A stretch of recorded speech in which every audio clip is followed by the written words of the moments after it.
AG ನ್ಯೂಸ್ಗೆ ಸ್ವಾಗತ. ಪಾರಿವಾಳದ ಹಣದ ವಿಚಾರವಾಗಿ ಇಬ್ಬರು ಯುವಕರ ನಡುವೆ ನಡೆದ ಗಲಾಟೆ ವಿಕೋಪಕ್ಕೆ ಹೋಗಿ ದರ್ಶನ್ ಎಂಬಾತನ ಮೇಲೆ ಅಪ್ರಾಪ್ತನೋರ್ವ ಹಲ್ಲೆ ಮಾಡಿದ ಘಟನೆ ಬೆಳಗಾವಿ ತಾಲೂಕಿನ ಬಸ್ತವಾಡ ಗ್ರಾಮದಲ್ಲಿ ಗುರುವಾರ ರಾತ್ರಿ ಜರುಗಿದೆ. ಬಸವನಗುಡಚಿ ಗ್ರಾಮದಲ್ಲಿ ಇರುವ ಅಪ್ರಾಪ್ತನ ಮನೆಗೆ ದರ್ಶನ್ ಕಡೆಯವರು ಸುಮಾರು 15ಕ್ಕೂ ಹೆಚ್ಚು ಜನ ರಾಡ್, ಪೆಟ್ರೋಲ್, ಕಲ್ಲುಗಳ ಸಮೇತ ಆಗಮಿಸಿ ಮನೆ ಧ್ವಂಸಕ್ಕೆ ಯತ್ನಿಸಿದ್ದಾರೆ. ಈ ಕುರಿತು ಮಾಳಮಾರುತಿ ಹಿರೇಬಾಗೇವಾಡಿ ಪೊಲೀಸರು 7 ಜನರನ್ನ ಬಂಧಿಸಿದ್ದಾರೆ.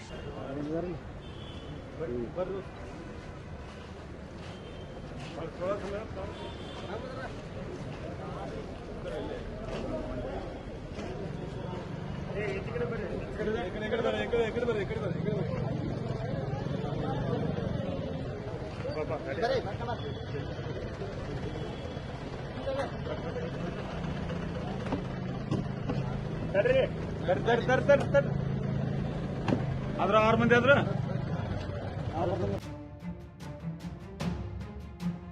ಕನ್ನಡಿಗರ ಮೆಚ್ಚಿನ ನಿಮ್ಮ ಎಜೆ 24/7 ನ್ಯೂಸ್ ಕನ್ನಡ ವಾಹಿನಿ ಇದೀಗ ಟಿವಿಯಲ್ಲಿ ಲಭ್ಯ.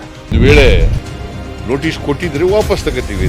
ಇವತ್ತು ವಕ್ಫ್ ಪ್ರಾಪರ್ಟಿ ಅಂತೇಳಿ ಬರ್ತದೆ ಅಂತ ಹೇಳಿದ್ರೆ ರೈತರ ಬೀದಿಗೆ ಬಂದು ಏನ್ ಮಾಡ್ಬೇಕಾಗತ್ತೆ? ಯಾರು ವೋಟ್ ಹಾಕಲಿಲ್ಲ ಅಂದ್ರೆ ಗ್ಯಾರಂಟಿನೆಲ್ಲ ಸ್ಟಾಪ್ ಮಾಡ್ಬಿಡ್ತೀವಿ.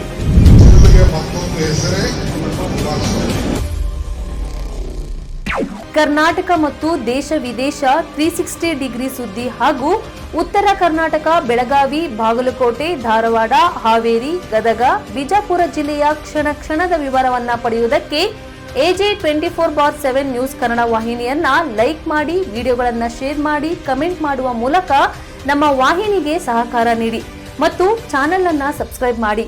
ಧನ್ಯವಾದಗಳು.